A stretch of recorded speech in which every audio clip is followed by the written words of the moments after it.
Namaskar. Hello and welcome to P Guru's channel. Three good generals are here. Unfortunately, General Dushyant Singh couldn't make it today, but we have General Narayanan and General Ravi Shankar here with us. Gentlemen, Namaskar and welcome to P Guru's channel. How are you? Oh, Namaskar. Thanks a lot, Triyayarji. Welcome to be back on your channel after a gap. Yeah. Wonderful, sir. Wonderful. So, today we are going to change the batting order and it is going to be Mr. MS Dhoni taking first strike. Over to you, General Rajiv Narayanan. We have a lot to cover today, starting the fourth plenary session and the new deal that's being claimed by Trump, but China hasn't said a word. Also, activity in Chabahar. I mean, this is a whole wide scape for you to cover, sir. Over to you. When we start with the fourth plenum was supposed to be the 15th five-year plan. Nothing much, just a chatter, except that thrust on technology.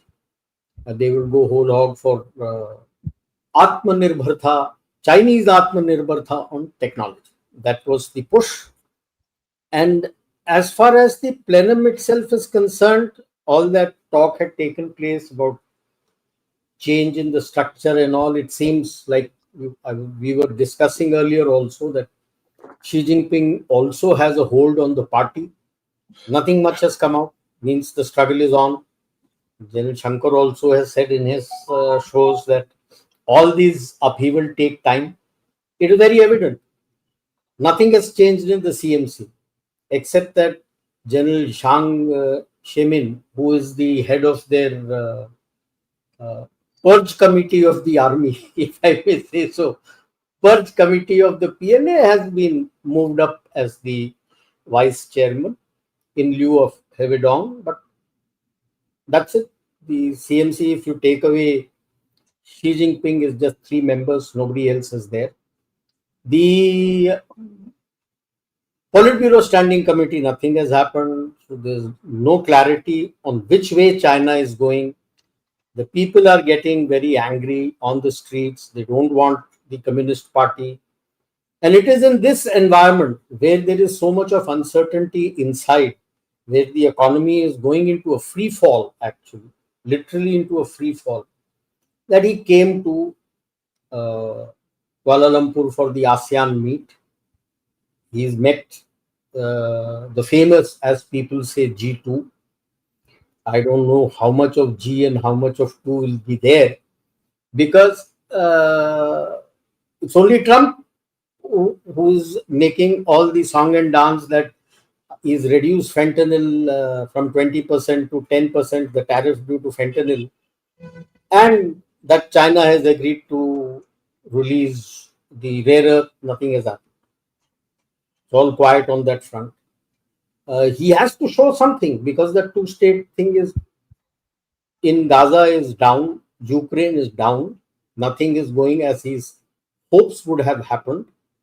The offensive as of today has restarted in Gaza, because one of the reports which came out is that the Hamas, who was asking for some access towards the yellow line to retrieve bodies, made an attempt to retrieve a hidden cache of weapons which the IDF got. And after that, all hell has broken loose. And he may keep saying it is a peace accord, but the peace accord signed by whom? Nobody. It's only being signed by Donald Trump. Now, he's neither Hamas nor is he Israel. So then suddenly he's realizing he needs India. So he permits you 6 months of Chabahar. If you had to permit, then why sanction? And on the other flank, where he has put pressure on the EU Commission to put sanctions on Rosneft and Lukoil, 7 countries have broken rank. 7 countries. France, Netherlands, Portugal, Romania, Croatia, Hungary, and surprise, Belgium, the heart. France has increased after that their purchase of LNG, actually, from both Rosneft and Lukoil by 40%. Netherlands has increased it 72%. Rest of them have increased it by 50%. Belgium, which holds actually the frozen money of the Russians. The Belgian Prime Minister has refused to release that money for anything to do with Ukraine. He says, my legitimacy is at stake. There'll be a lot to pay. I'm not giving a single penny to anybody for doing anything in Ukraine. And rest of the countries, leading with Hungary, especially Hungary, Romania, Croatia, they've all said we are not giving any money for Ukraine. So this is the dance today that has happened, starting from the fourth plenum to ASEAN to Gaza to what is happening in EU and Ukraine. And I wonder what Trump has achieved, if any, by going there, achieving what? Because what I was watching in the video, two statements that Prime Minister Modi had made. One, that he stated, this is the century of India and ASEAN. The most important, he is not included Far East and nor has he included West Asia. Maybe because he was addressing ASEAN and he spoke about the Indo-Pacific with India and ASEAN. And for both this, he got a standing ovation, which was actually he was doing a video call. So there are some issues now. I think US will have to change tack to have a look. I'm not surprised that Xi Jinping has made no statement because of the power struggle, that he might need to go back to his country, discuss, because now they are enforcing, I would rather say, the other three factions of collective leadership. That is Zhang Youxia's faction, Hu Jintao, and Jiang Zemin's faction, that Gen Qinggong. They are enforcing collective leadership and a single man cannot decide.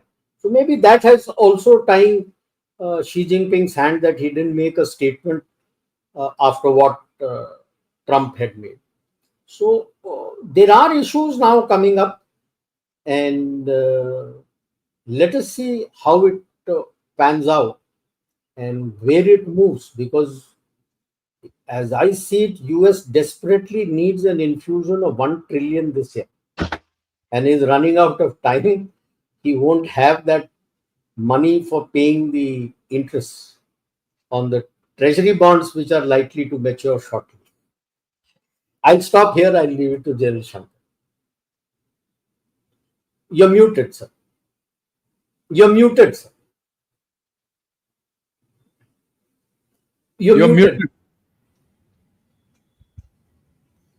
I tried to unmute and it did not. Sorry about that. Thank you so much, General Rajiv. And viewers, the hard facts are that the US debt is going up by 1 trillion every 71 days. 71 days, which means there's possibly 5 trillion deficit that could be run up in a 1 year period. And Trump is trying to bring it down. It's a very difficult exercise. People are used to getting freebies. They're not going to just like that give up. This is the most socialist country in the whole world, my opinion, sir. General Ravi Shankar, we are not talking about US, we are talking about China here. And you have a presentation, sir. Over to you. Yeah, first let me put in a word about G2. What is this G2 all about? It is Trump and Xi Jinping and no one else. There's no one else in the world who's following them. And there's no one in the world who's following them for each other. Everyone is doing their own trick. They're just watching this whole story, tamasha. Right? And what has achieved after today, I don't know. Because it's a one-sided statement so far by Trump. And we don't know what's going to happen. But let me get back to what General Rajiv outlined. We'll focus on China. Why we need to understand this? We heard this fourth plenum going, fifth plenum going, right? And then there are certain repercussions. Immediately after the plenum, things haven't come out. But now slowly things are unwinding out. Right. So I'll put a small presentation across, and we need to understand what is the China we are talking of. The first issue is of leadership. Will Xi Jinping last this tenure? We don't know. Who is the next after Xi Jinping? We don't know. Will they nominate anyone? The history of China is that the day they nominate someone, that fellow will become a power center to kill Xi Jinping. In which case, Xi Jinping and he will be at loggerheads with each other, and Xi Jinping or whoever, they'll kill each other. That's the history of China. It happened with Mao, it happened with Deng, it happened with everyone. So there's not going to be anything. And Xi Jinping, as he gets in, he's also very clear that he's not going to let go. Whether health permits or not, he'll not let go. And a China without leadership at this point of time is rudderless. And if you see the full story of what's happening in China in this plenum, what's the outcomes of this plenum and all, largely it's a compromise. We thought there'll be a thing. I think internally Chinese have understood that if they don't stay together, the CCP will fall apart. And they have come to some kind of a compromise.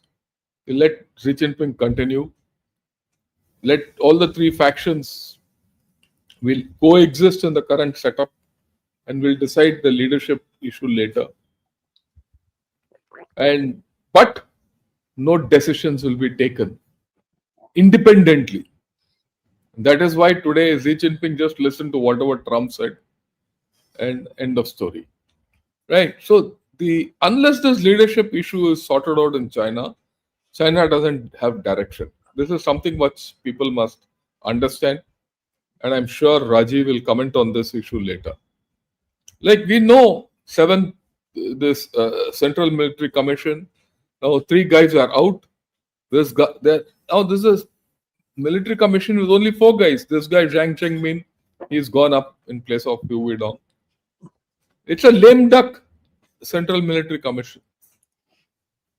The Central Military Commission at one point of time had 9 members. Okay. Today it has only 4 members. And the thing in the Central Military Commission is, except Xi Jinping, the rest are all military people. And this is now being controlled by Zhang Youxia. This has never happened in China earlier. Right? So this is a problem. And, in the past 10 years, 24 generals, 30 lieutenant generals, and more than 75 major generals have been sacked. 2 defense ministers, all 3 CMC members.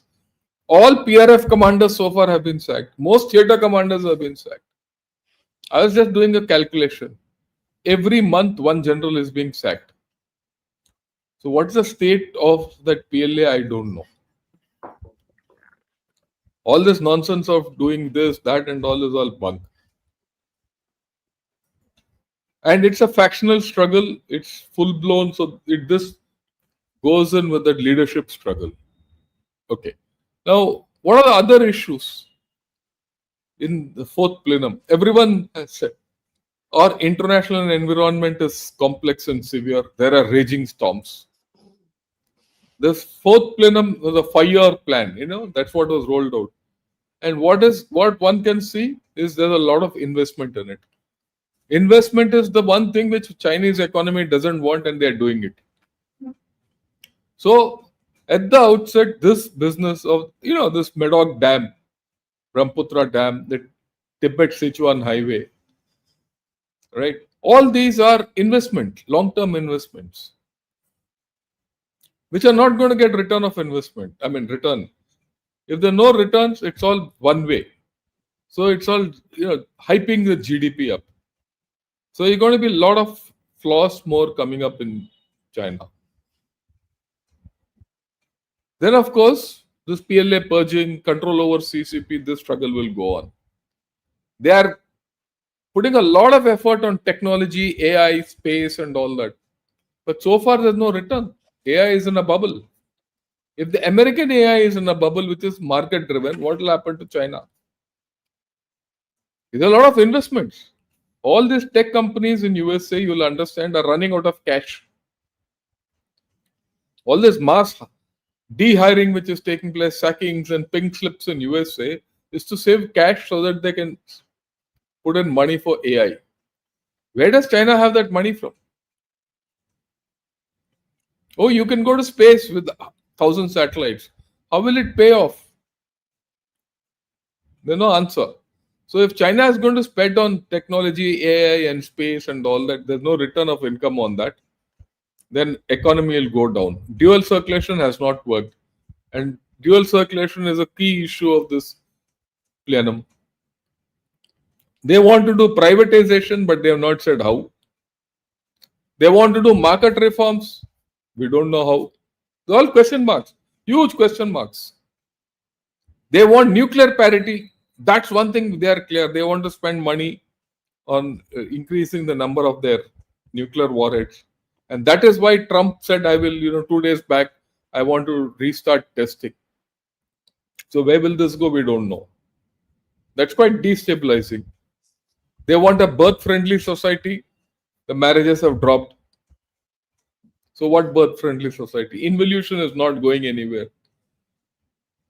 Security is, all, they don't know what the hell is happening and they talk of security. Global governance is something they have, gung-ho about. And here I'll touch on a few issues a little later. And they want to promote consumption. There's no way it's going to happen. Look, we have to understand. There's something I read and I thought, I lifted it in like a quote and read it out. It's very interesting. This is age old, nothing new. The CCP's legitimacy rests entirely on one thing: delivering economic prosperity. Not democracy, not rule of law, not individual freedom. Just we make you richer every year. No growth is equal to no mandate is equal to political collapse. As simple as that. And that, like what Rajiv said, people are not happy. If 1.4 billion are not happy in China, the CCP is out and you're going to have a major issue. You look at the growth rates, it's half that of the pre-COVID rate. You look at prices, China is in deflation and it's been in deflation ever since 2024. And the funny thing is, a country which is in deflation for the past 2 years says it's growing at 5%. There's a dichotomy. I don't know how it is happening. No one is able to explain this to me. And IMF, World Bank, everyone is merely publishing figures. I heard a thing about how things, about psychology. They've said enough lies and we believed it. We believe that China will grow at 4% or 5%. Where the facts are, on the other hand, are completely opposite direction. That is a bubble all of us are living in, and China is exploiting that. Household income and consumption, they are down. In fact, it's almost nothing. The property collapse is not over. Don't think the property collapse is done. People are still stuck with huge, stockpile of houses which are unsold. Excess inventory. Yeah, excess inventory. Right? These graphs are pretty stark. It gives you an idea as to where this whole country is going. There is no confidence in this country. Yeah, please take it off. That's good enough for this at this point of time. Right?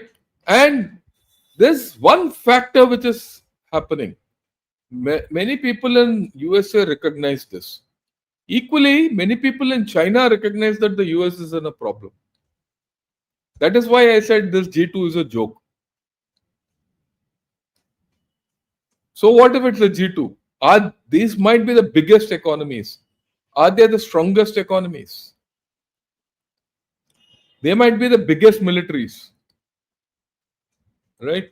But are they the most practical, Viable, battle-oriented militaries? viable. Yeah. Can they carry out any tasks? If you think it is just PLA which is going through a purge and all that, the same thing is happening in USA. There's a purge in the US military. Why that is, I don't know.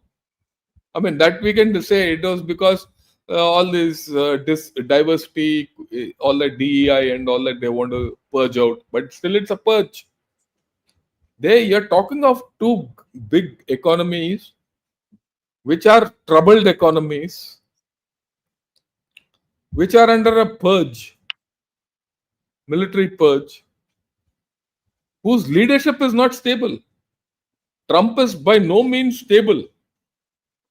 He might not have any, problem and over his legitimacy at this point of time. There's no challenge to him. He might be the sole leader, but he has destabilized USA. That's the instability is brought in. You're looking at a country which is under the government has shut down for the past 1 month. Same this side. There's a stasis of governance.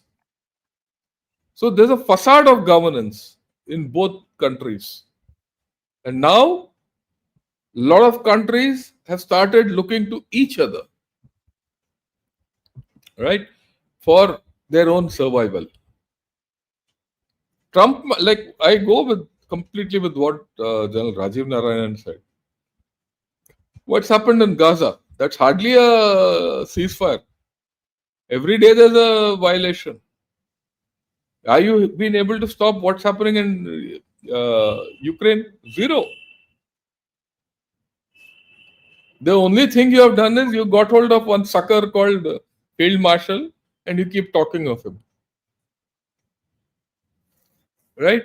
So I think, let me put it this way. Whether it is USA or China, I think both are in chaos. Both need India. They can keep playing around with Pakistan. Like a man, every guy needs his own dog. Both need India. And a whole lot of people want India. And this is our opportunity. That's the thing. I've come to the third one.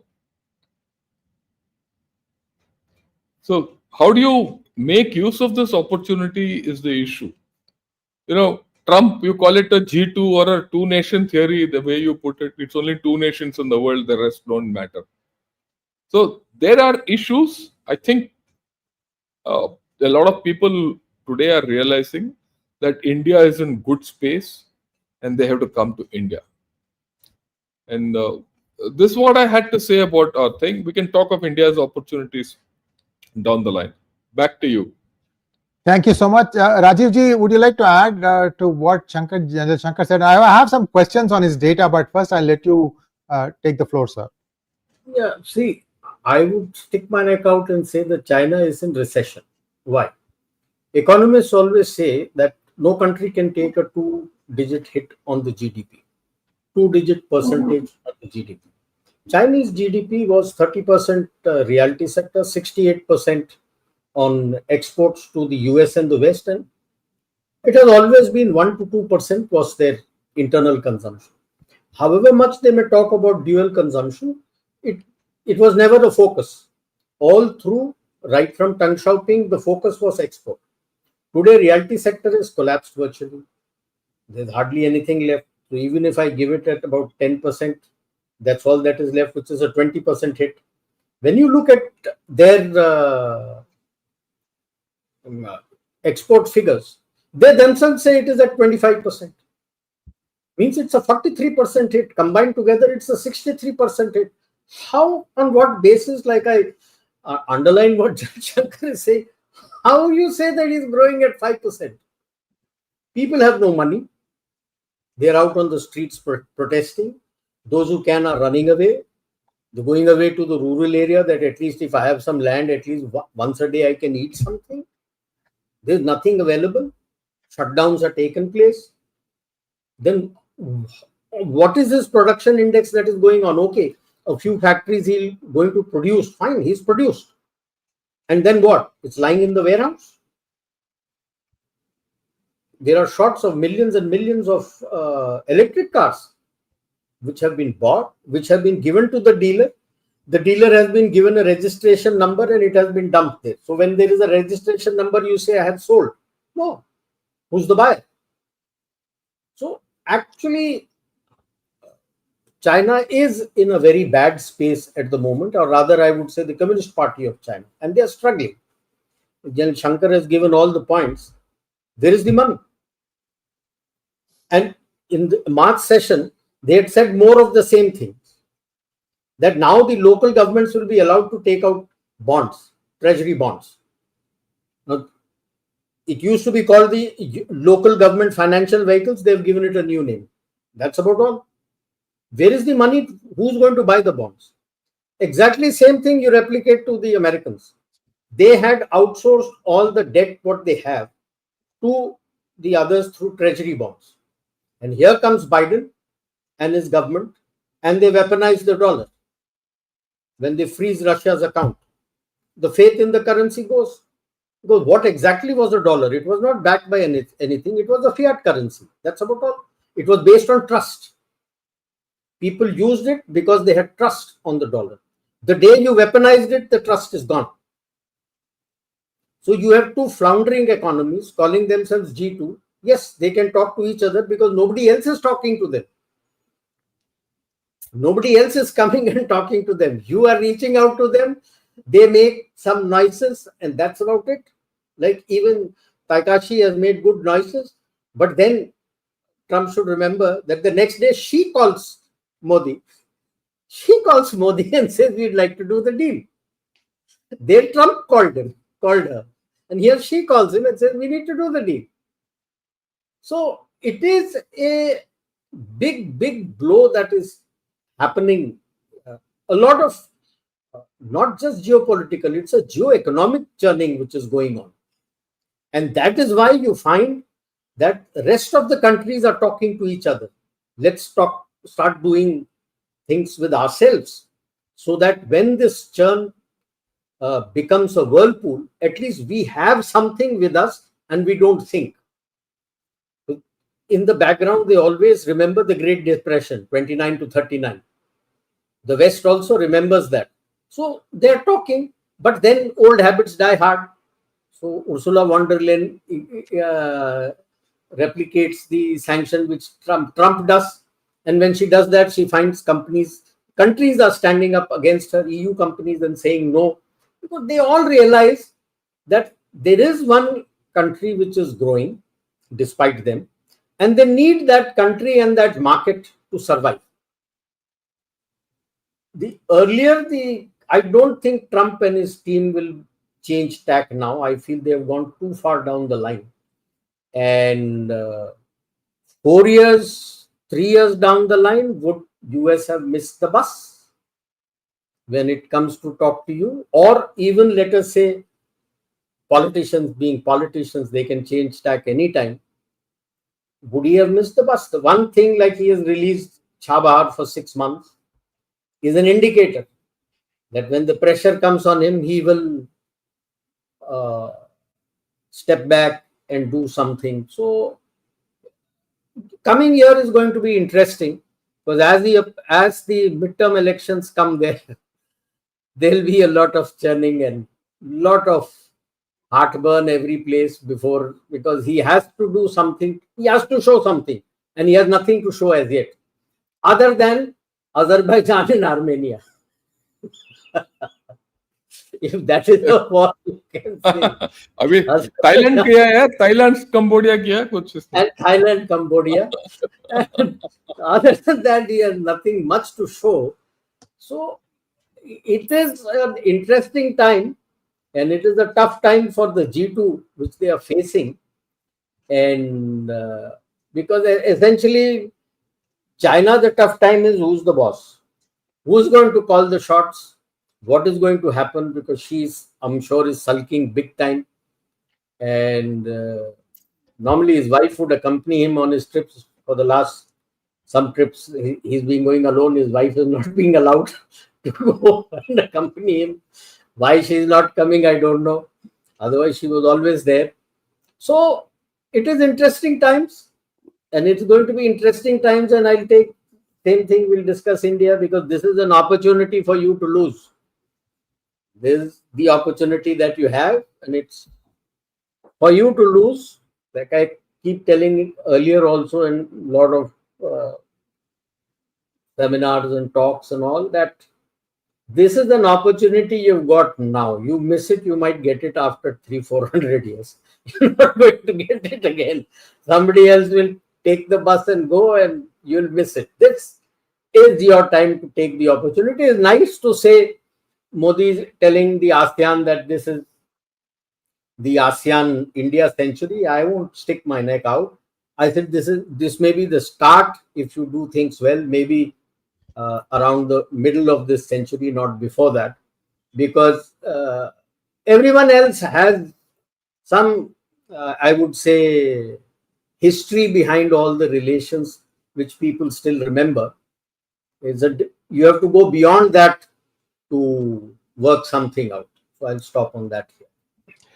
Thank you so much, sir. I have one question for you, General Rajiv, before we go back to General Ravi Shankar. Viewers, I hope you all have got your copy of this book. It's out General of Rajiv print. has, It is it's out of print now. It is out But of ebook print is now. available. Ebook is available.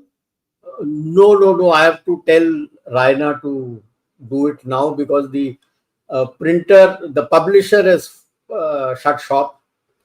It's gone to somebody else, and he's not publishing. But the whole publishing element has gone to Colonel Raina. So I'll be meeting him in Jaipur shortly. So I'll tell him I'll give him the complete thing, so that the ebook at least is available on Kindle. Thank you, sir. The reason I brought up your book is because you look at the book, viewers, there's data, exact data, each premier's reign, what did they do, how did they try to change it. I mean, this is one of the most exhaustive studies of China. And many of us, we are kind of lazy to read books. But if you see this, you can unearth a goldmine of information. So having set you up for all that, General Narayanan, here is the boom I'm lowering. See, General Shankar shared with us some numbers about growth or lack of it in China. You know, Americans kind of tend to put a correction factor. If they say this, then it is really this. Your thoughts on what exactly could be the numbers? Numbers of both US and China is much lower than what they show. I'm still doing my research, so I'll just tell you the broad background to this. Contours, yeah. There was one report which had come out in the Global Times. Actually, they were gunning at that time, I think around 2015 or 16. They were gunning for Li Qiang because his name was coming up to become the successor to Xi Jinping. Premier.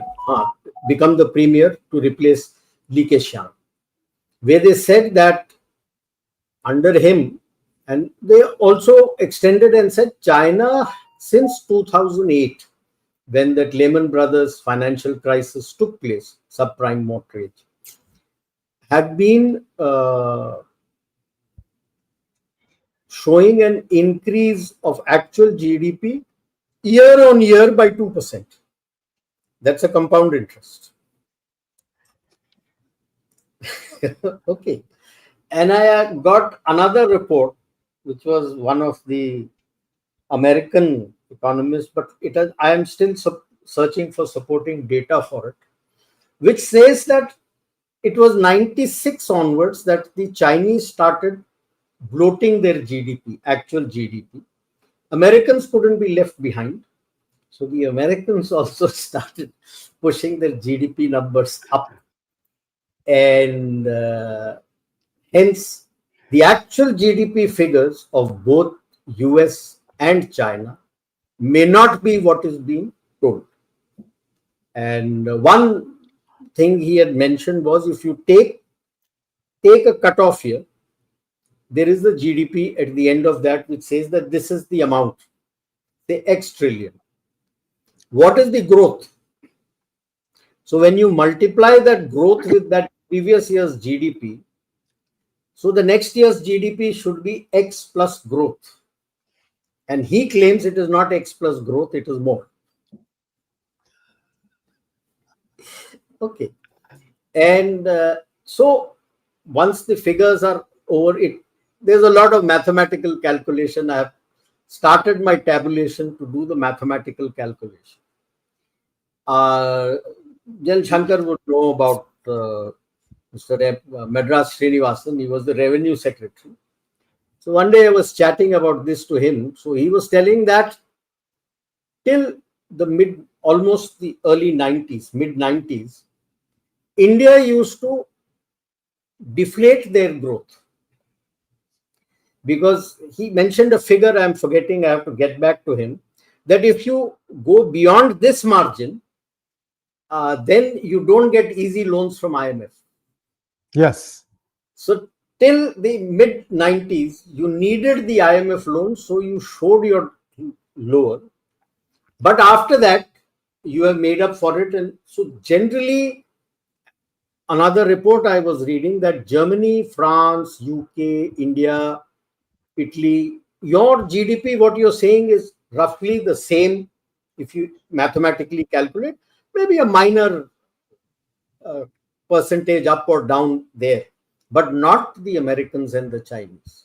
And hence, I feel that there must be some value to what that person says, because the kind of, I would say, the turbulence in the actions that are being taken both by China and America is not understandable. America, if you look at the way Trump has gone down and pushing and doing things, there is something more than meets the eye. Why so much of trouble? Where is the problem? You could have gone down the Kent Larson route also and had good relations with everybody and arranged trade deals and all. After all, you're a consuming country, you're not a producing country. So you will have trade deficit. To say I should not have trade deficit beats the logic, because you import everything. And other than the high-end thing, everything is imported. America doesn't make it. It's a consuming country. You will have a trade deficit. So to smooth things out, you could have had good relations. There's something far deeper which they're not coming out in the open. And ditto with China, because you see, there is nothing in the, if you look at it, only 3 uniformed people are there. Dong Jun, who is the nominated defense minister, still stays in the central committee. He's not even in the Politburo. Forget the Politburo standing committee where he's supposed to be there. He's not in the central committee. He's not even in the CMC. He's the nominated defense minister after Li Shangfu is gone. So there is a lot of trouble going on out there also. So this G, what should it be? It should be T2, troubled 2 nations, not G2. I'll leave it here, sir. Thank you so much, sir. Viewers, to add to what General Rajiv Narayanan is saying, I have been taking a step back from geopolitics and politics and looking at geoeconomics and finance. And I've been putting out a lot of monologues. I don't know how many of you have seen it. First thing, carry trade, because I was so intrigued that a set of 7 stocks keep rising regardless of their performance. I'm talking about, Google, Apple, Tesla, Nvidia, and so on. And I couldn't figure out why only these 7 stocks keep going up. But take a look at the thing called carry trade. And second, I've been doing something called strip mining. What exactly is strip mining? What happened in Western Europe? And first episode is on that. The second episode, which will be coming in the next couple of days, is strip mining and its effects in the United States. So this is what you are alluding to, General Rajiv. What has happened? My guess, because there is a series, TV series called Suits, Suits. It came about 5-6 years ago. And I used to see the episode after episode after episode. All it is how do I, with a lot of debt, go and buy a company that is a healthy company? What kind of gymnastics you have to do to try and do that? Now, I used to wonder, this guy has so much debt. How can you go and make claim to another guy who's actually cash flow positive? That's what this strip mining tells you what has happened. Basically, what it means is even the so-called healthy American companies are loaded with so much debt now that they, even let's say tomorrow Trump says, I'm completely shutting the door on Chinese imports. You all did this thing before, 10 years ago, 15 years ago.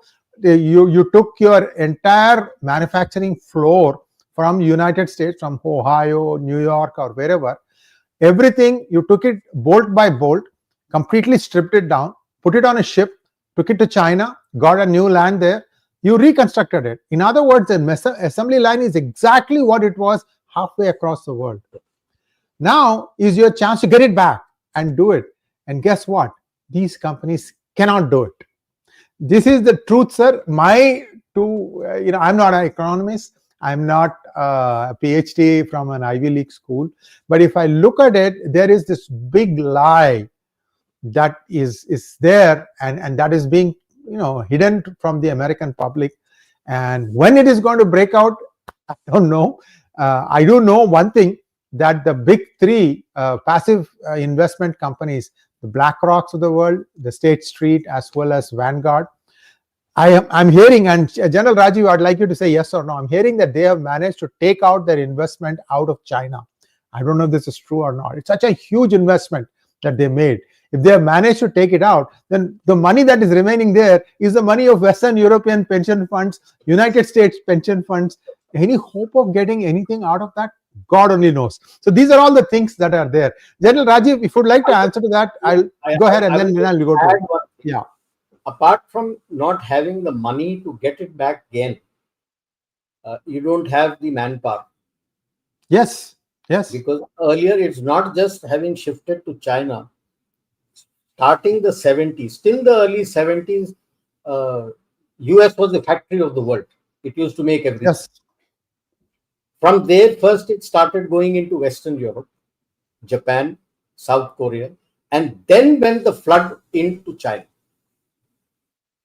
There are no polytechnics or industrial technical institutes where people can be taught to manage the floor and how the machines function and what to do and what not to do.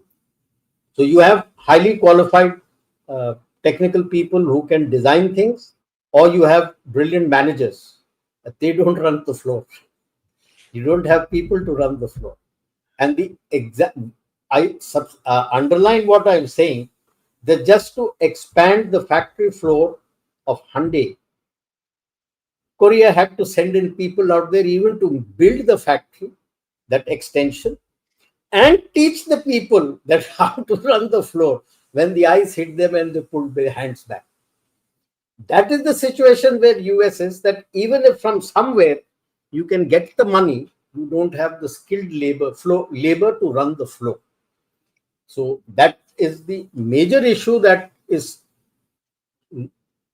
hitting US starkly, and at some point in time the MAGA supporters will understand the problem that is coming. And there was one point you had wanted me to reply on, sir. Yeah. So what I was saying was that all these things tell that even if they want to, they will not be able to. That is, America cannot just bring it back. As far as the money you had said, yes, I know about. I don't know much about State Street, where it has sent its money, but bulk of the money of BlackRock and Vanguard has come into Indian companies, and there is a pushback which is coming from a lot of people, because they are trying to, apart from companies, they are trying to invest in insurance and hospitals, which the people are hesitating on, even SEBI, because then it would make it a money-making thing and may impact the common man. So that is the struggle which is going on. But they may start talking of Adani, let it be Adani, Ambani, Tatas, Mahindras. All these companies have got investment from BlackRock and Vanguard. Outside of the US, the biggest offices of these used to be in China. Now, I don't know whether brick by brick and bolt by bolt they've removed it, but now both of them are in India. State Street has not come to it. Thank you so much, sir. Well, actually, see, this is very interesting. All these three companies have inter-invested in each other. There are, sir, that I have done a little study on when I was doing for the deep state. There are 15 of them which control the finances of the erstwhile royalty and even the old MNCs of the US. They have all cross-invested amongst each other and into each other so that no one stabs anyone else in the back. Correct. Very true. I Very true. pull one General down Ravi and Shankar. Yes. Yeah. General Ravi Shankar, sir. Yeah. See, okay. I'll touch a little on China. Just put this graph up. You have to understand where China is. Right. Go Look, ahead, sir. this is it. If you look at it, look at the blue one. The blue one, the top line is the export quantity index. And the dotted blue line is the export price index. You see, this is the funny thing about China. We keep hearing China, a lot of export is taking place, all that. Leading exporter in EVs, but it's not at profit. And many times it's at loss. Many times in fact, most of the time it's due to subsidy. What is subsidy? Subsidy is bonds. Who buys the bonds? You take this off, please, now. Who buys the bonds? These bonds are raised from where? Either from their own people or from international market. And so if these bonds are this thing, please understand, actually many of the Western companies and funds are caught in a China trap. They can't take the money out. Yes. If they take the money out, China will collapse. If China collapses, the money is gone. If they go, their own economies will go for a toss. I mean, these fund managers like BlackRock and all of you guys could have taken out. But I don't think the 401k of USA is pulled out from China. I don't think so. That's my hunch. And they had invested in China. Right? So is the case with many fund managers across other countries, pension funds. So it's not easy that they can pull out. So that is one of the reasons why a lot of slack is being given to China. Now, as far as manufacturing coming back into USA is concerned, that's out of question. It's an academic question. Look, in your own state, California, I've been there a few times. I've not seen a single guy who's either a plumber or an electrician or a driver or anyone. All are from Mexico or they're blacks. None of the Anglo-Saxons are interested in doing these hands-on jobs. You don't have people who can work with their hands. How will they set up factories? Just forget it. Okay, you need people on the shop floor to work. It's not there. And why? I mean, you also have to look why sooner or later why is China investing so much into technology? Even they don't have. Yeah. It might sound funny, but even they don't have. That's why they're going into robotics. Well, there's a cyclic. If they put a robot, they're depriving employment. If they put a guy to employ, they don't have technology. So, both these powers are caught in a trap of their own making. And they're not able to come out of it. It's just not a matter of, Trump or Xi Jinping. Xi Jinping, in any case, is useless. Right? So, I think we are in for an interesting time. We have a lot of opportunity. Like what Rajiv said, this is an opportunity for us to lose. But I want to put something up. Get the slides back, please. I saw this, thing on Twitter. It caught my eye. And just read it out. It says Donald Trump's targeting of India is not subtle like Xi Jinping. But Washington and China are in agreement that India's rise must be stalled. While China worries about demographic catastrophe, the US confronts a declining global power. Yeah, take it off, please. So this is something which we have to understand. On one hand, this is an opportunity which we cannot lose. On the other hand, to get hold of this opportunity, the two countries which are completely opposed to your rise are China and USA. Now you have to start believing in yourself that you must rise without either. If you don't do that, you're in trouble, right? I don't know whether the government realizes this or not. I think they do. I think it's been forced on them, right? Though we had this talk with you, China, and some trade is to take place and all that, it's not significant. Some flights have started. One Indigo flight has landed up in Guangdong or someplace like that. Kolkata to Right. Guangzhou. Kolkata to Guangzhou. Guangzhou. Yeah, so they've gone there, and that's okay. Plus the fact that they've given relented on Chabahar, and there's likely to be a deal and all that with USA. We have to be careful about both these countries, and they will use Pakistan. You see, Pakistan is their common stick to beat India with, and the problem is going to come from there. And we have to take a call as to how to go about doing things. Both need you, both want to suppress you. Right.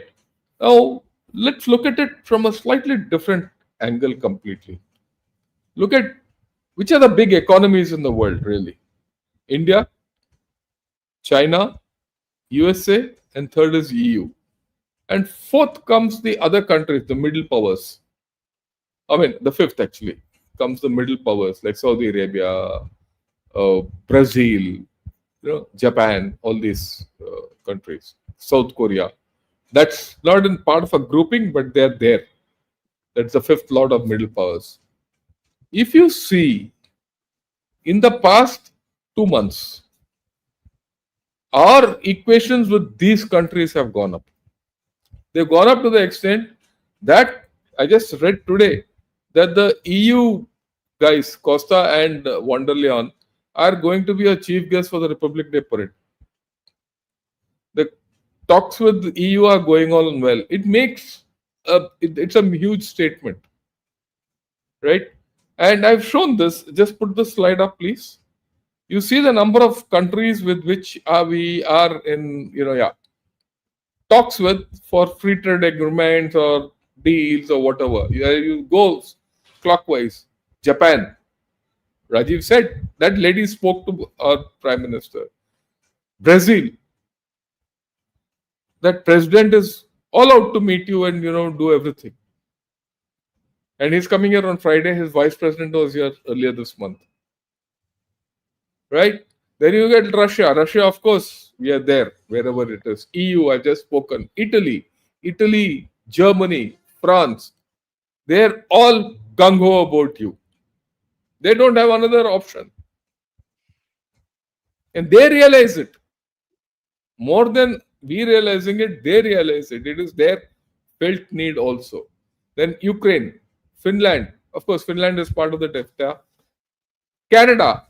That foreign minister was here recently to mend fences and restart trade. Brazil, of course, I've spoken, right?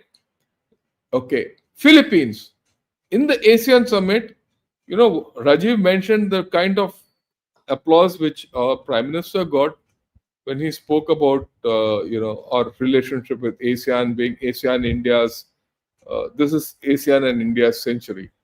But you see what the Philippines president spoke about relationship with India. Completely different. He says, what are we doing? That's the big country. Yesterday or day before, the Singapore PM, he's come out and said, not PM, the PM was here, the president, Loong. He said, look, I expect India to overtake the Chinese economy in times to come. There's a clipping. I'm not able to get hold of it. Then, of course, you have Singapore, UK, Australia. Australia wants to extend their FTA with us. UAE, Saudis. Egypt, Israel. I must have left a lot here. Argentina, right? And the third world, or the global south as we call it. I mean, they're all for it. So, yeah, please take it off. So, I think this is an opportunity for us to capitalize on. But what does it need? It needs reform. It needs ease of doing business. It needs striking out, destroying your old cobwebs. Okay. So, a whole lot of things which we have to do. We have this strange affliction within us. Whatever our bureaucracy does, our bureaucracy is a layered bureaucracy. Whatever our bureaucracy does has got a lot of detail. When you see each item of the detail, the action taken at each layer is absolutely correct. But when you put the sum of the whole, it's the most rotten thing which comes out. This is one part of our bureaucracy. I wouldn't say bureaucracy, of our system, which we need to reform. It's just not ease of doing business. You have to change the way we do business. That's one. Second thing, of course, which I keep telling and everyone talks of it, is you have to put money where your mouth is or where your foot is, whichever way you call it. You have to invest more into defense. Your economy is going to grow, whether we like it or not. If your economy is going to grow, you need defense. If you don't have defense, your economy will get hurt. Okay. And third, which I said today morning also, to many people. We are again in a strange contradiction in our country. I see this and I'm making an open statement. Our political people want to be more military. Our military people want to be more political. You talk of POK, right? Rajiv will tell you, I will tell you, talk any military guy. The way to take back POK is to start a political process, not a military process. It's not a military process. There's no military solution for POK. It's a political process. But all our politicians say go and attack POK. The way to deal with Pakistan today is political. It is not military. Right? But everyone wants Op Sindur 2. By Op Sindur jo karna tha kar diya, ho gaya. Good, bad or ugly, it's done and dusted. Okay. But is this the time to go in for Op Sindur 2 and destabilize your economy? Or should you start thinking about Pakistan politically? Same way with China. Do you start thinking of everything with China politically? Because when you start thinking of China politically, a lot of issues open up. A lot of leverages come out. Right? And you start using those leverages, the geoeconomics falls in place. I mean, let's put it, I'm sure Rajiv will also agree and most of us will agree. For us, when you have USA and China on our heads, it's better to do a part deal with USA and get along. Even if you're not politically okay, go commercially, do a deal with, US incorporated and carry on, and get their investment, get technology transfer. All that will happen on its own. But with China, you can't do that. You need to have a different policy with China. And that policy has to be political in nature. Are we thinking political? These are the questions which I have in my mind, which worry me. Why are we not being political with China? Being political with China goes beyond just the boundary. It goes beyond. For example, let's put it, theater commands. Everyone talks of theater commands in this country. Theater commands are not a military tool. Theater commands are a political tool.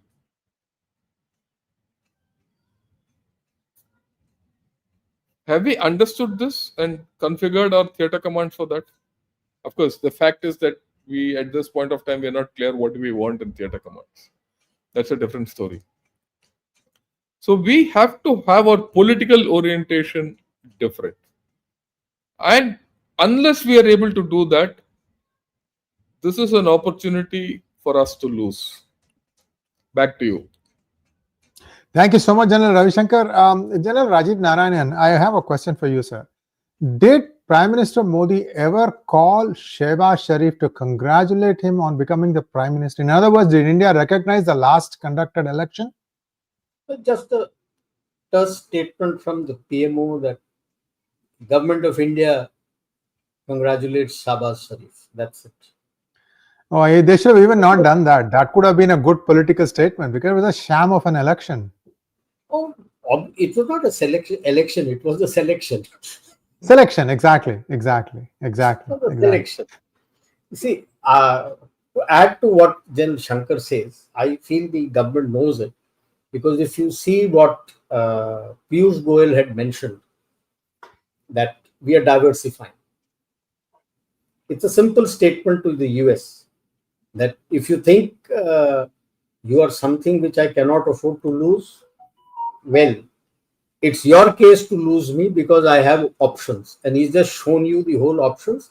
And the other countries in Africa and Latin America is not given. Is given up to the middle powers and others, everything. And you have the third world, the Africans and the Latin Americans also talking. So that is where it is. And one of the things that is troubling the US is that nobody is talking to him. He is reaching out and forcing people to come and speak, and nobody is coming there willingly and talking about anything. As far as the political issue with Pakistan is concerned, it's been a geopolitical thing. A lot of chatter was there on Aini and Bagram. So I'll kill the issue. Aini was never a military base in the first place. It was completed under my watch when I was the DA there, and we handed it over to formally to the government of Tajikistan. Basic what was done was, it was a Soviet era base repair depot for the helicopters that were in use in Afghanistan. Bagram was the main base where helicopters and all the air base for the Soviets when they were there for 10 years in Afghanistan. Bagram was their main air base, and of course they had their prison and other things. That was the main base. The base repair depot for base maintenance for the helicopters was in Aini, which is just off Dushanbe. And as far as the fixed wing was concerned, it was in Uzbekistan at a place called Karshi Khanabad. Aini, a request was made by the Tajik government in early 2000. 2002, an agreement was signed for 20 years that we will develop the runway, we'll create the ATC, the daily servicing station for flying of aircrafts daily, and the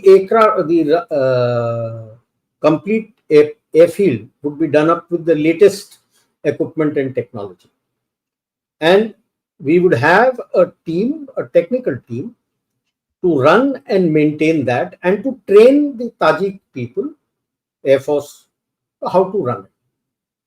That for that team, we had made a combined mess, living quarters for them, and about 2 to 3 of the Tajik Air Force basic men's quarters and all had been done up completely. This was what was done. There was no military presence. These were all technical people. The agreement lapsed in 22, and the government took a decision that, see, in those days you were not in having good relations with Taliban then, and they felt now, and this was a place from where you could get information, because North Afghanistan has a lot of Tajik people, and you were supporting the Northern Alliance, that you will get. Now you have a relationship with Taliban, so there was no need for you to spend money annually to keep your people there and to maintain and sustain that runway, which was actually being used by the air wing of the Russian base, which is there. Russia has a military base, Their old 201 motorized division has been converted to a base. Its air wing is located in this Aini airfield, which is now called the Ghisar Military Aerodrome. Ghisar is the nearby main city, or I would say a Mofusil town, which was the ancient Silk Route. The old Ghisar fort, some portion of it is still being maintained. So that is Aini, not that is a military base or somebody says Tajiks and Russians and Chinese and put pressure and Tajiks kicked you out. No, your deal was over. But there is one which is coming up. I believe the Taliban had requested us to look after the Bagram airfield. A detachment has gone. They have done the DPR. And to connect the dots, that is the reason why your technical mission is being upgraded to an embassy, which implies indirectly that the government is positively looking at that. Because if you're going to do that, you're going to spend money. It's been in disuse now for 4 years. You're going to spend the money to do it up.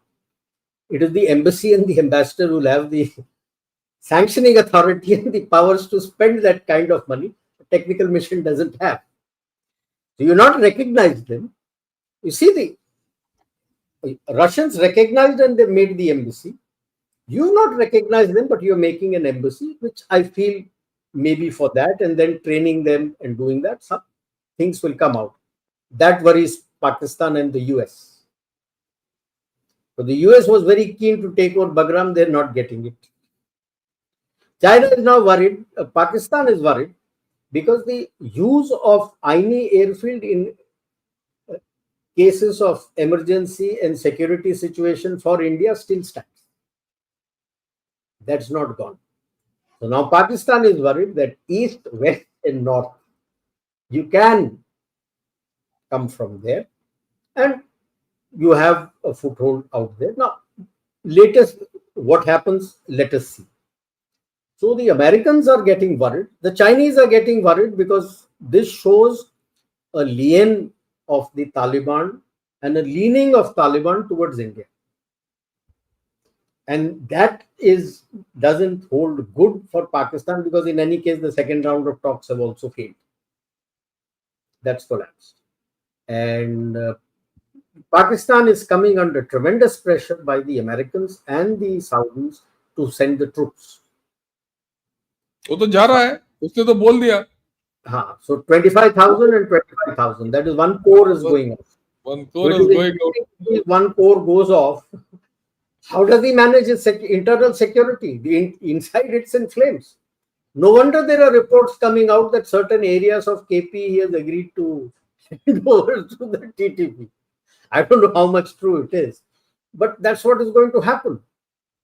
So it is a very peculiar situation that Pakistan finds itself, that having agreed to become the cat's paw for both China and Pakistan, China and the US, he is facing so much of internal pressures and troubles that he doesn't realize what he's going to do. I think that must have been the reason that they were looking at Bangladesh also. But after that incident in the Chittagong hill tracks and firing, the Americans the special forces have gone from Chittagong. They are nowhere there now. They are back to Hawaii. They have flown away. They are not coming. There were 15, 20 people of the Bangladesh army who got killed in the firing. They were wanting to, one portion of the Chittagong hill tracks, they were keen to vacate the tribes and get the Jametis. The Jametis were also there. That was their so-called humanitarian corridor into North Myanmar. But that flopped miserably. They should have known the Bangladeshi army doesn't fight. It's not fit to fight. It can fire on people who don't have weapons, but when there is a firing which comes back, they run away. Ditto with Pakistan. The officers run away, but the men, of course, were good fighters. I don't know what is their status today. About 25 years ago, fought them in Dras sector. So yes, they were good fighters. But today, I really don't know how much they are.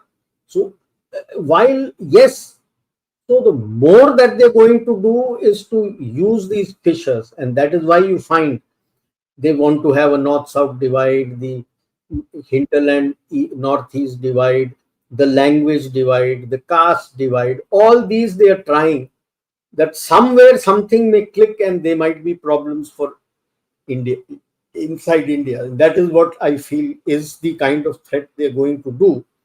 And if that succeeds to some extent somewhere, that is where you're going to face some external excursion, I would say, not a threat, excuse me, from either side. Because people who have watched Gen Shankar's show would have seen the paper also that he has written about the 6 problems that the Chinese face. Yes. China has today, the PLA has today. So, minimum limited skirmish excursions, I would not put it across that it will not happen. Not major, but I feel it will be in conjunction if something they are successful in creating and fomenting some trouble inside. In conjunction with that, yes. Independently, I doubt. But Thank you so much, sir. that doesn't mean that you should not invest more in the military. This is the opportunity to invest it and make it so strong that it becomes a solid deterrence, a punitive deterrence capability, not a credible deterrence capability. By the time they revive, if they revive, they suddenly find that you've gone so far ahead that it becomes a punitive deterrence for them to do something. General Shankar, concluding statements, and then we can go to Q&A, sir. We are a little bit over time. I hope you can. No, that's okay. Look, I think India is on a pretty safe wicket at this point of time. Internally, there might be some issues politically, but I don't think at the people level there are any fissures.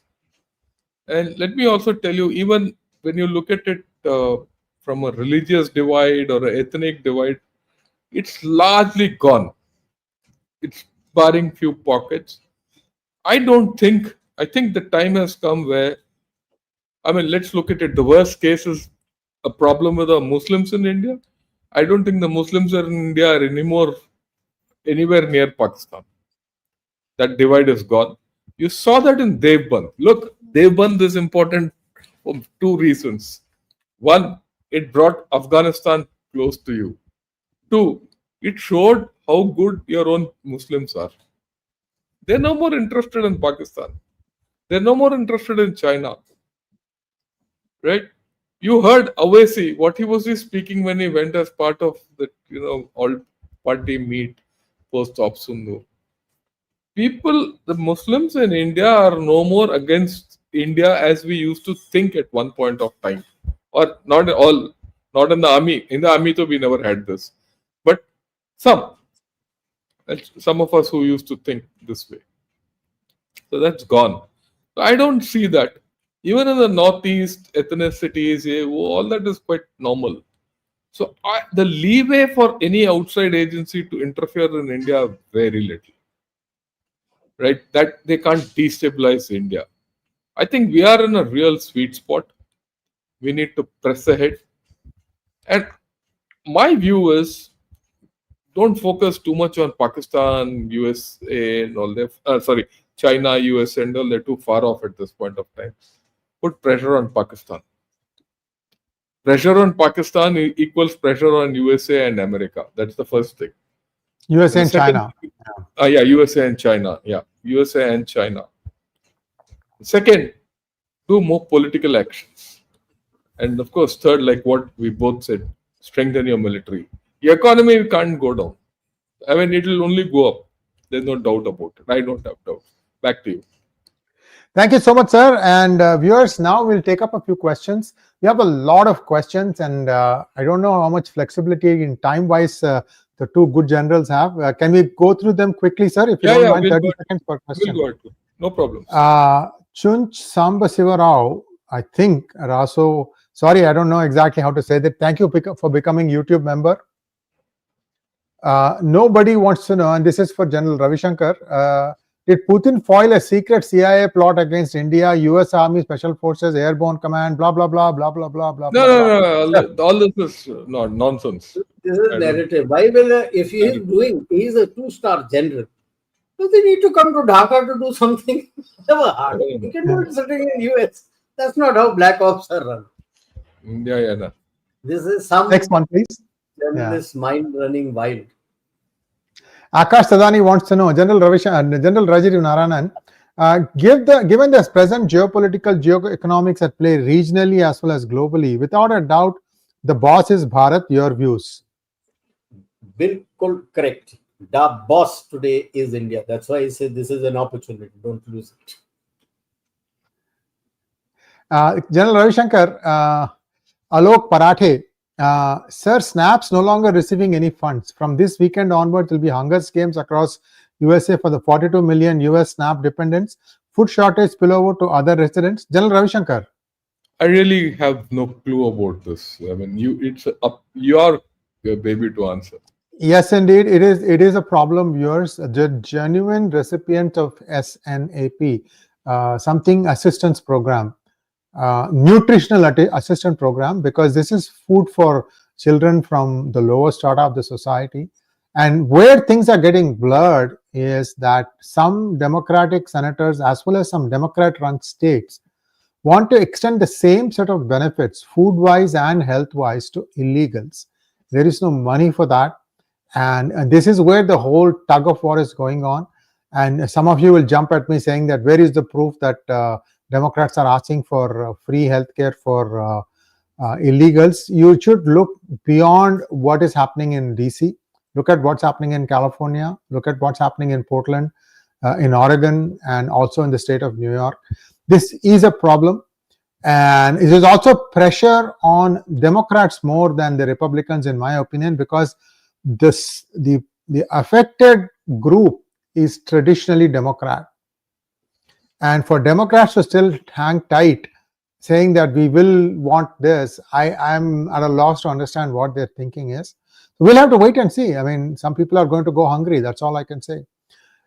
Cosmic Reason wants to know, this is for you, General Rajiv. I get a feeling that China plus USA plus others versus India is unfolding. What do you all think?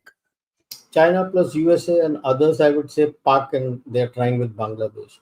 If I'll give you one thing, I believe Keith Starmer made a foul statement on Kashmir on the parliament after he went back from here, and you've stalled all investments in UK for the moment.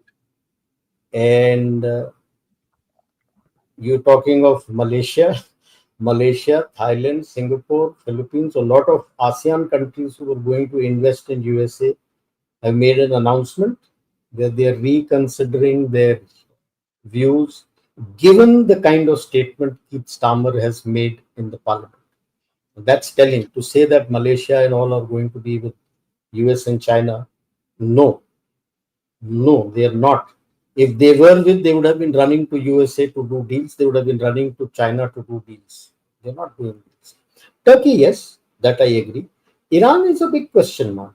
Why will Iran hurt you? No. You've given them that 6 months lease where Chabahar is going to run. He's going to earn money from that Chabahar. The sanctions are not there. Saudi, why will he? He is desperate for IMEC. Why is he going to burn his bridges with you? Myanmar, you have got good relations with both the Three Brothers Alliance and the junta. Why will he burn bridges with you? Pak is an outlier. His whole survival of the Pak army is having India as the enemy. Moment India is not the enemy, it becomes an existential threat for him, because the people will question, why are you eating up so much money? So it is US, China who will use Pak and try to, again, they might try to do something in Bangladesh to try to use them. That is the main threat that I see, not Saudi, Iran. Turkey is a bit too far to interfere. General Ravi Shankar, this is an interesting question. Is China B team of USA? Both have similar interests. No, I think they themselves are completely against each other. If you see this Trump-Xi meet, very little was exchanged, right? I mean, very little was agreed upon. Even what Trump has said so far is very little. There are a lot of issues still left, and they're pretty irreconcilable. They can't reconcile to each other. I think both have crossed the threshold, and that is where our opportunity comes in. Because hereafter, whatever they do to each other, they'll harm each other. That's something which we have to understand. Yeah. Next question for Rajiv ji, R.K. Tangirala. Sir, Trump mentioned G2 in Truth Social. Is it G2 in making, or Pakistan is part of this to checkmate India that helps China? G2 is all la la land. The US economy, I was thinking it is 13 southern and mid west states. My daughter sent me a report a couple of days ago. She says the economist of her from Yale, one of the economists, he said it's 21 states facing recession by December. So what G2? There's nothing great about it. China is also facing, as far as I am concerned, into a recession. So what G2? That's why I said T2, troubled nations. And yes, they are worried about your rise. You was worried about your rise, and they have reconciled to the fact that if they try to harm you, it is going to harm them. So they are reaching out to you. That logic has not yet rung a bell as far as Trump is concerned, but it has rung a bell in US incorporation. So the US Inc. is doing it. Just imagine Google is making one of your biggest data centers in Vizag, and AI enabled. People will say, why Vizag? It needs to be near a port. It requires a lot of energy and water. So it's near a big water body. So you will be able to arrange that. Park, we've always been saying, since both their interests lie in stalling your rise. So, Park, why is US interested in stalling your rise? They see you today as the main challenger to their hegemony, not China. China was, now that the economy has collapsed, they are looking at you. So if he has to have his American century in the 21st century, he has to stall you. How does he stall you? Park. And they were trying in Bangladesh. Bangladesh, they have not succeeded. Park is there, but Park has its own problems. So that is what it is. Not 21 states, but there may be. Can you put up the graphic, please? 22 states near recession, sir. Oh, wow. 22. Moody's. No, I must tell my daughter. It's 22. This is from Jakarta, Moody's. Like I said, she, having graduated from Yale, she has still connection with her professors and others in Yale. She had done some economics also. I think one of their HODs there has done the survey and said 21. Moody's saying 22. Now that is, you can imagine, nearly half the states of US are facing recession. So where is G2? What G2? Who's bothered?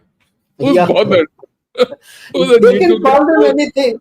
Just because it is Truth Social doesn't mean it is true, nor is it social. Whatever tweets he put there. This is for General Ravi Shankar. Milban wants to know, do you think that she agreeing with everything President Trump put forward, they would comply or destroy their own economy? We don't know what's happened there. As simple as that. It's only a one-sided story which has come out. Kal tak aayega, China say whatever is the story, then we'll take a call on it. Yes, indeed. This is for you, General Rajiv Narayanan. Ravi Patnaik wants to know, the three good generals, sir, do you foresee Chinese public will have a say in the governance of China in the next 20 years? Remember, Mao said, power flows from the barrel of the gun. And as it stands today, the barrel of the gun is with the Communist Party. Despite all the power churning and everything, it is with the Communist Party. And the factions who have the guns are very clear that Communist Party has to stay. Unless someone from these guns breaks rank and goes with the public, it's going to be very tough to say that in the next 20 years it will happen. Actually, one thing I forgot to mention, I was observing it when you said that Xi Jinping's wife did not accompany him to South Korea. See, one of the stories that was doing the rounds was that Xi Jinping might defect into South Korea while he is going to meet Xi Jinping. To meet Trump. This is one of the stories, because there was another story that was very powerful in the sense that Xi Jinping tried to defect to Russia through Xinjiang because the Xinjiang governor is a good friend of his wife. So the wife goes and meets the Xinjiang governor, and the others come to know of it, and then she is pulled back, and that guy has been fired. We don't know where he is. So Xi Jinping has been thrown out trying of to. this fourth plenum has been thrown out of the Communist Party.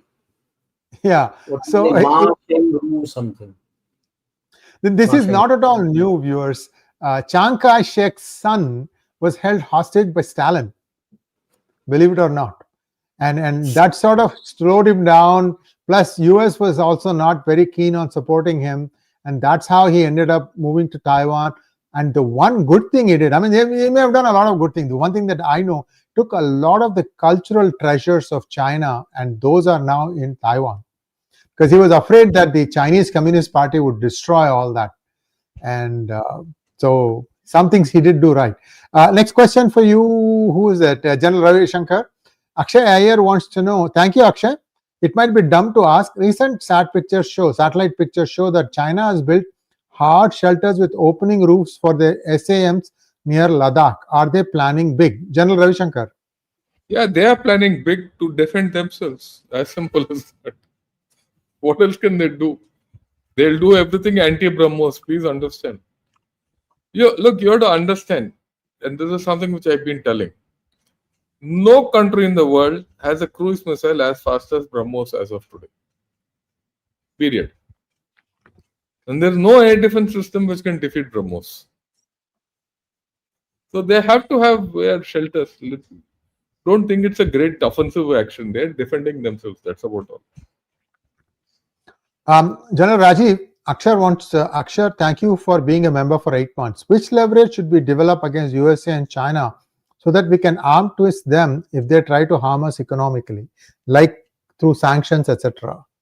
Doesn't make any difference. Let them make sanctions. You think the MNCs of Europe and the MNCs of US is going to bother about it? Their survival depends here. Otherwise, they collapse. The politicians like Trump and his team, I always say, are living in a la la land. They think they are in the 50s, USA of the 50s and the 60s. That's not there. So the America Incorporation is dealing big time with you.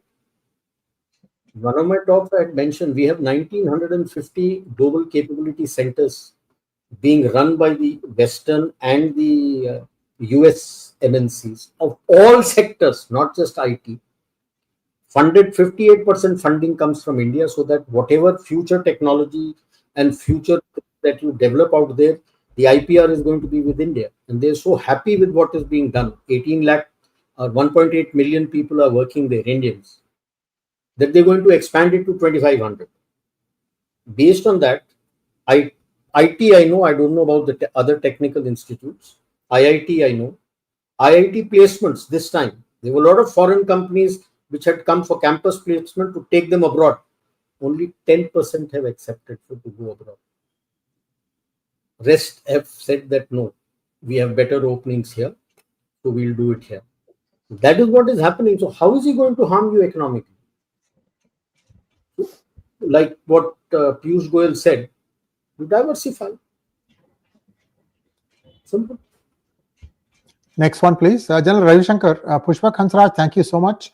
1978, when Deng Xiaoping opened China, says China grew quite weak, closeness to US. Some says China got universal literacy and hunger. Which one is true, one or two? I think both are true.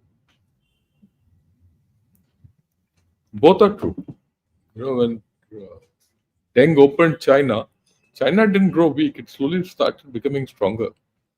I mean, you have to understand that. All said and done, if you see what happened in the Deng period, reform, opening up and all that, they gained hell of a lot from their closeness to USA for only one reason. The tyranny under which they were living with Mao and the 4 years of the Gang of Four period actually made China a very pitiable country. And from there onward, they had to go up. There's no other choice. Hit rock Right? bottom. They had no choice. Yeah, they had hit the rock bottom at that time. So, when this opening up came up, whatever USA did, China benefited. You see, this is the irony of the situation today. China revived because of US. And US didn't do it for altruistic reasons. They did it to revive themselves. Actually, if you go into the time, after the Vietnam War and they were suffering, why did Nixon and company go into China? To revive itself. Because if you look at the period of USA in the 70s, mid 70s, you had a lot of strikes, the hippie period, Woodstock, a lot of anti-establishment things, anti-war demonstrations. It was a violent period in American history, if you read it. Right? America went to China to revive itself. It revived itself. It revived USA. It revived China also. Very much on the lines of the Marshall Plan with differences. Right? Unfortunately, both of them have come to a pass now where they don't recognize what they had in the past and they're not able to reconcile with each other and they're killing each other. Yeah, you should read about Marshall Plan, viewers. How United States helped Germany revive, how it helped Japan revive, and then the Korean War. After that, how it helped South Korea revive, Taiwan. All these things are interesting stories in themselves. Each one became very, very powerful, and of course now China has engulfed all of them. Next question to General Rajiv. Sirs, even though the world is looking at Bharat, we are like waking tiger, slowly stretching. We like our own pace, as you highlighted a way back. Inefficiency is good. Would this be okay? No, it's not okay. That's what Gen Shankar has also been saying. That's what I keep underlining. All your old ways of working and all is all gone. And these opportunities don't come, they come once in a lifetime. And one thing is good. Whenever India has its back to the wall, then the efficiency comes to the fore. But you need to continue on to that if you have to sustain what you're going to achieve. Otherwise, it will be like the initial one which you did, and by early 2000s, it was all gone. To sustain, you need to change the way you function. Joy Bangla wants to know, General Ravi Shankar, why USA wants to establish India as an AI hub? They don't want Bangladesh, as simple as that. Bulk of their AI people who work in USA also are Indians. It's cheaper to make it here and make the people No, here. they don't want Bangladesh, Rajiv. This was the... Yeah. Next one. Marxist nationalist, thank you so much for your kind contribution. General Rajiv Narayanan, Mark Darshak, General Shankar and General Narayanan. Wow. Thank you so much, sir. It's an honor and pleasure to always host you all. And I can tell you the quality of the programming at P Gurus has gone way up thanks to all your presence and your thoughts and wisdom. Pushpak Hansraj, thank you so much. This is for you again, General Rajiv. As what inferred on analysis, China put all eggs in effort in manufacturing and none other industry, whereas India is developing in all sectors. So it is slow. Is that true? General Rajiv? No. We don't want it to be slow. We don't want it to be super fast also.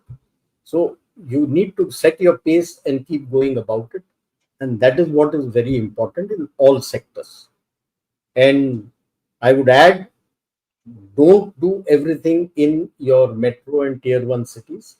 Reach out to tier 2, tier 3, tier 4 cities also. That is where the current problem that you have a large income imbalance, that imbalance will be broken. Next one, please. Shank wants to know, Trump does not seem to be bothered by the shutdown in the US. What is happening, sir? General Ravi Shankar. Yeah, I think you should answer this. Yes, indeed. I can take a shot at it. Viewers, I actually did one monologue on this one. What is happening? Who's getting affected? It's very unfortunate that federal employees, that many key people, for example, embassy staff, they're all not getting paid right now. And I don't know if they will get back wages once the thing comes back online. The thing here is, if this thing continues for 60 days, another 30 days from now, then the Trump administration can effectively dismiss many of the federal employees because there is a clause under which they can do that. However, one judge has ruled that it is not possible. It will get challenged in the Supreme Court in due course of time. I don't think the Trump administration wants to do that. The long and short of it, if you ask me, viewers, is 20 million illegals are in the United States. If you don't feed them, they are going to start, taking up cudgels and start, creating some sort of a civil war-like situation. So far, the United States has only deported close to 300,000 physically. The self-deported are around 1.5 million. These are people perhaps who came from Mexico, and it's not too hard to walk back there, and they did all the paperwork. There's a CBP-1 app that you just say that I'm leaving. I came in illegally, I'm leaving. At least gives you a door to come back in at a later date. So this is where we are, 20 million versus 2 million. And what happens to the remaining 18 million? How can you keep feeding them? Many of them don't have any skill set. And viewers, one thing I can tell you, many illegals used to hang out in companies that will sell home development products, Home Depot, Lowe's, and things like that. And you will see people lounging about outside, because what you would do is you go and pick up things, lumber, some work that needs to be done in your house. Then you will engage with some of these people, say, okay, come do this work. And they'll come and do it for 1 day, 2 days, whatever. Because of the fear of the ICE cracking down, all these people have disappeared. And it is true that they do help the US economy. I mean, I would be remiss if I don't admit that. So somewhere this is going to settle down. I don't know where, but the truth is that people are going hungry.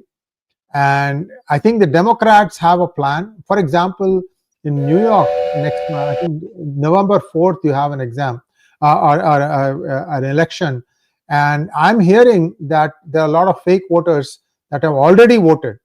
It's going to be a problem. The US is headed towards a civil war of its own making, and I don't know when that's going to happen. I'm saying a lot of things here. Basically, what I'm trying to say is the federal government is thinking one way, the states are thinking in another way.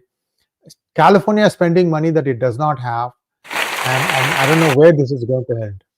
Next question, please. Magnet Ranga wants to know, Namaste, US has robbed almost all nations. How difficult will it be to get the trust back? General Ravi Shankar. No trust. At least for India, I can vouch. It's gone. There's no strategic partnership left with India and US. It's just a relationship. And this relationship is full of no trust. Bobji wants to know, General Rajiv, why do you think Russia did not attack Europe after their gold assets were unfairly seized? If act of war, the whole NATO would have come.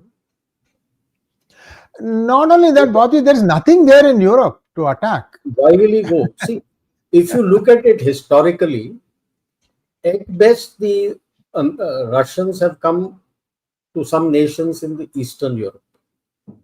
That's about all, apart from Baltic states. Western Europe, in the history of Europe, they have never attacked. They've never attacked. But when you look at the history of Europe, the Western nations have attacked Russia. Napoleon, and then of course Hitler also, two classic examples. They have attacked. So Russia has never had these plans to attack there. They are telling their fear that even when Soviet Union was there, people should remember the Warsaw Pact came much, much later than NATO. NATO was formed to counter Soviet Union, USSR, whereas Soviet Union did not have a Warsaw Pact at that time, 49 when NATO was made. The Warsaw Pact came somewhere around 54. So that is. Next one, please. Maithili wants to know, General Ravi Shankar, the situation in US is like putting together the fact that if the world comes to an end, where will the sign of life start from? Yeah. India. I have no doubt. Next one, please. Thank you, Srinivas. How are India-Qatar relations, especially considering Pakistan? General Rajiv. Qatar is up a gum tree of its own. The problem with Gaza, up a gum tree of its own. Despite having the biggest base outside the US, yet Israelis attacked and took out that Hamas leader in Qatar. So Qatar has its own problems. How much can it support Pakistan? See, it will support any of these countries where its geopolitical ambitions are being met. Pakistan at the moment today doesn't bring anything to the table as far as Qatar is concerned. You bring because you can buy, and that is the leverage you have when you say that, okay, I will not take it from you, I'm now going to take it from Africa. So the gas that he has, then what does he do with that? So that is the problem as far as Qatar is concerned. Pushpak Hansraj, thank you so much. Sir, in India, for GCC semiconductor advanced component manufacturers, does India have the skilled labor if they are coming in 1-2 years? Please, your views. Yeah, we'll have, don't worry. Lot. If I may add, if you break down the three terms of our PM, he didn't jump and do Maga Atmanirbhar Bharat in his first term. First term was Skilling India. Second term, the Skilling India continued, and that is when the slogan was Make in India, for India, and to sell abroad. Right. Now, when he feels that yes, adequate capability and skilling has taken place, no wonder so many GCCs are coming in, that he says Atmanirbhar Bharat. Okay, that is the way to go. You got to skill yourself first. Once you're skilled, you got to understand how to do things that are needed to be done. Skill is one thing, practical hands-on experience is second. Then you go to the third level. So you have people, don't worry. Next one, please. Shyam Tarun, thank you for your super sticker. Ashish Hegde, thank you for your super sticker. Last question, and this is for General Rajiv Narayanan. Abhijit wants to know, love the conversation. Can or will US economy crash in the next 6 months? De-dollarization ending US daily life as we know it? Firstly, let us be clear, the economy is not going to crash. Yes, it will have its issues. It's not going to crash. I've been hearing the de-dollarization right from 2021. Okay. Okay, even if you talk of de-dollarization, I say, okay, I place in front of you a dollar, a rupee, and a yuan. What are you going to pick up? Yes. Put your hand on your chest and tell me, what are you going to pick up? And then we'll talk of de-dollarization. Okay, there is nothing else. China is trying to push that narrative of BRICS currency and this currency wants to yuan. Who is going to trust that? Even today, whatever America is doing, if you find a dollar, a rupee, and a yuan, or even a euro or a pound, you're going to pick up the dollar. That is why it is a fiat currency still. And that is why, despite the numbers going down, still more than close to 60% of the global trade is still done in dollars. Never forget that. Viewers, I put out a monologue in the morning about the possibility of a gold currency in today's day and age when the combined economy of the world is $98 trillion. Just take a look at that video. It will be very interesting. It's all data-based. So once again, a wonderful session, generals, and looking forward to our next session next Thursday. Thank you so much, sir. Namaskar. Namaskar.